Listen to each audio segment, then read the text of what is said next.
Hey guys, this will be video 5 for the Les Paul restoration. I went ahead and spent a little bit of time with it last night and got all the dead wood cut out and assessed everything and continued considering whether I was going to work with this top or completely remove it. And the more time I spent with it and as I was cutting it out, I should have got my flashlight. Hold on one second. Sorry about that.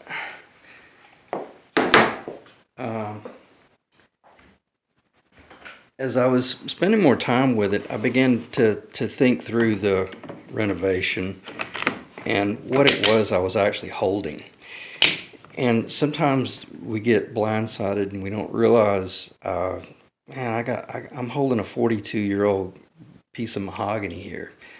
Jimmy Page, never had a 42-year-old piece of mahogany when he was touring the world in the 70s. So with that said, this guitar, and the more I thought about it, it's really, again, disheartening that part is missing, completely gone. But the more time I spent with this mahogany, this is a one-piece, truly one-piece mahogany, and you can see just where it's wet from where I cleaned it. Man, I don't understand why they even made this a paint grade guitar, I guess is where I'm going. Anyway, it's a beautiful guitar. I'm gonna go with the top. I'm gonna keep the top because the top is also 40-something years old, and we just don't get that opportunity every day. So anyway, as you can see, I've already cut out the areas that were really bad, and I left absolutely as much of the original as possible. And I'll go into some detail. Probably easier for me to just walk around like this, maybe show some of the epoxy work. And I can't believe I haven't really mentioned it yet, because I listened through some of the first few videos to see if they were redundant or if it was really helpful for guys that are considering doing something like this. And I felt like they were pretty thorough, but I kept failing to mention the glues that I use, and I'll hit that briefly. It's kind of an industry standard. Most everybody uses the Titebond and the Titebond 2. It's a phenomenal product. And I'm not going to start talking about that. I think that's what actually Gibson uses in-house today. And I'm pretty sure Robert Benedetto was using that as well back in the day when I was studying his vocational courses. I think that was in 2004 or 2006 when I was studying that, when I was getting really serious about building. And I think the first 10 or 12 guitars I built were archtop acoustic jazz guitars. So I started on the wrong end of the spectrum, but nonetheless, he was using Titebond and great glue.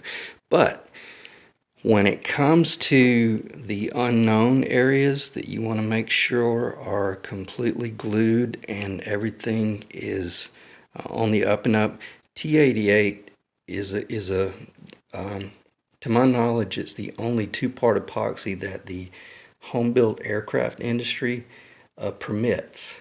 They might allow some other glues, but if it's good enough for building home-built aircraft, and even probably more than just home-built, it's good enough for guitar work.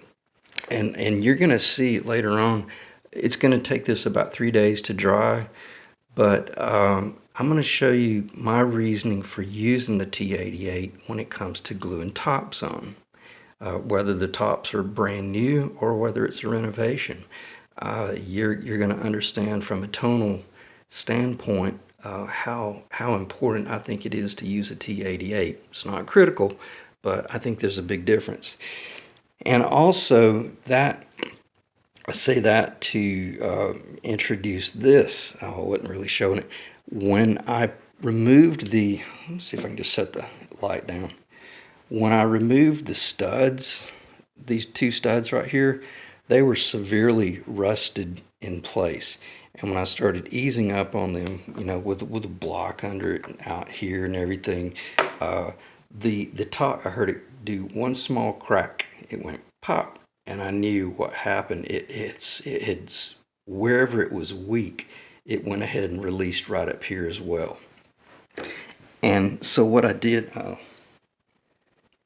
went ahead and did a control opening. I went ahead and pried it open between the maple and the mahogany, because I wanted to find out, whoa, wait a minute, this top, I may have just been getting a really good tap tone from the maple, and I wasn't getting a tap tone through the whole guitar body. So without getting really boring here, I did a little bit more opening up and did a control saw cut with a pull saw. Basically, this is like a Japanese copy of a Japanese flush cut flexible saw. This is a saw that you can put on a surface like that and not mar the mahogany, but you can do real precise and flat like fillet work. So I did just that, and I cut it from this side over here, from like the lower waist side, and on about a 45-degree angle. That way I knew exactly when I was in really good wood, and it really didn't need that. I could have just pried it open and shoved. I could have poured Type Bond down in there, and it would have been fine. But the difference is, once you see in about 10 or 12 more videos, when that epoxy is dry, you'll see exactly why I use the epoxy. And I'm not going to give it away right now. But there were no voids because I did the controlled cut. But if there had been a void in there, or if I was like trying to, piece this back together, and let's say I had the original piece of mahogany, and it was fine, but it was missing some spots, and I was worried about a void. Well, that T88 will fill that void, and the wood almost won't even know that there's separation from one piece of wood to the next. And that's what the aircraft industry even supports, where if you've got two boards that are glued together, the joints obviously need to be good, but if there's a little bit of a gap in the aircraft frame or even in the wing, the T88 is strong enough. It is just as strong if it's like a 16th inch gap there and the epoxy is holding it together. So that's probably a hell of a lot more information than you wanted, but when it comes to transference of sound waves and tone, you'll understand later on.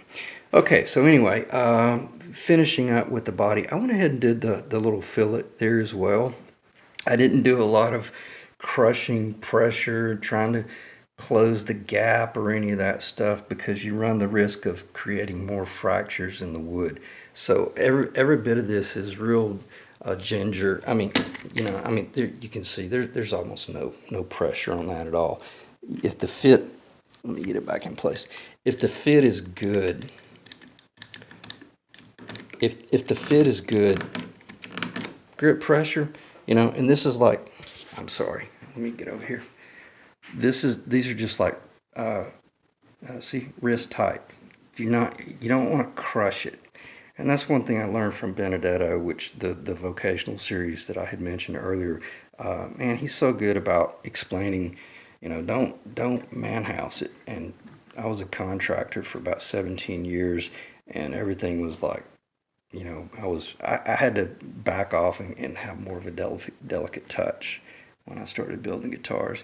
So anyway, you can see the fillet in there. I didn't have a piece of maple that was thin, because that changed. And some of this mahogany that I had is Honduran. It's paint grade.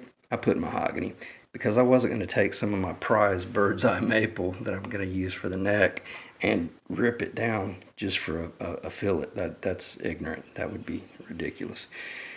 So anyway, talking about the body, I went ahead and mentioned it a little bit about if I had have had that piece of mahogany and how that might have changed things. And where I'm going with this, if the lower part of the body had have been 100% intact, and it didn't have any damage at all other than just the 40 years of being banged around from bar to bar and basement to basement, I probably would have removed this top completely and would have put a brand new top on it, because from a tonal standpoint, this guitar is going to sound incredible, even with all this patch quilt work that we're doing here. But had it have not had this damage, I would have been able to have replaced the top, and this would have been a professional level jazz guitar that you could tour any scenario with, and just, you know, studio session work, etc., etc. But since it does have this horrific damage on the back, and we're, you know, I want this guy to really be able to enjoy this guitar, and not worry about it being a $15,000 guitar. But again, like I said in the first couple of, maybe the second or third video, you know, I don't want his buddies looking at it going, oh yeah, it's okay, it looks pretty good, sounds good, plays good. But I want people to be really impressed by it, and I want him to be impressed as well. So anyway, enough rambling there. I think I'm going to end the video as far as the body goes. I don't want to start talking about the neck. I'm going to save that for a different video, probably the next one. I will briefly show this. This will basically be the fitment. You can see how I've got that cut. Now this is quarter sawn maple from my replica, the 59 replica I'm building. It's remnant from that top, so that will fit in like that, and not just straight. I probably should have spent a little more time with this. This is, God, I'm trying to look through the camera. You get seasick. Okay, can you see that bevel? See how that's on an angle? That's 14 degrees. That route in there, it was done with a dovetail bit. So in other words, it's on an angle. So let me change hands. And you see that fit.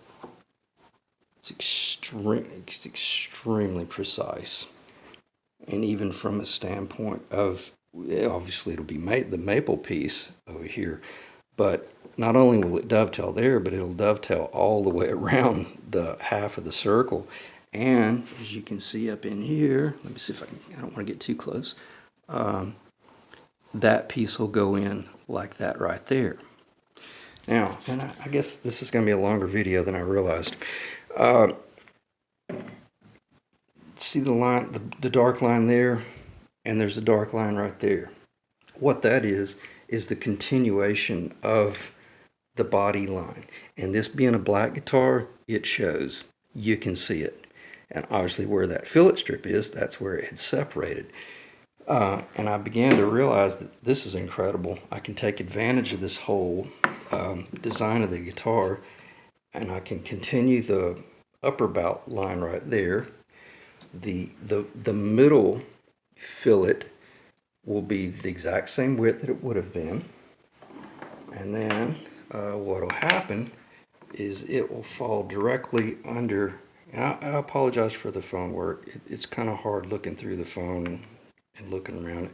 But that joint in the middle will fall directly under the tailpiece. You'll never see it.